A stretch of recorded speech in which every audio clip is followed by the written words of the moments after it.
with Pavan Singh. Shall I sing it? Okay, let me sing it to you. Okay.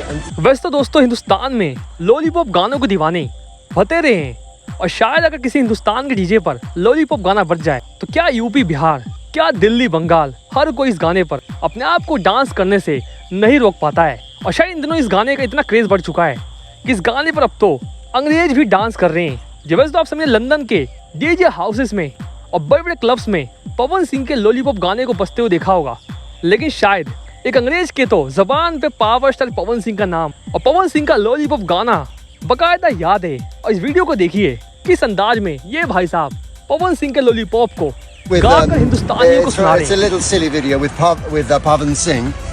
Shall I sing it? Okay, let me sing it. Legave Lajapala District, Helena Ara District, Gila Topa Lagelu, or Gila Topa Lagelu, Kamaria, Kamaria.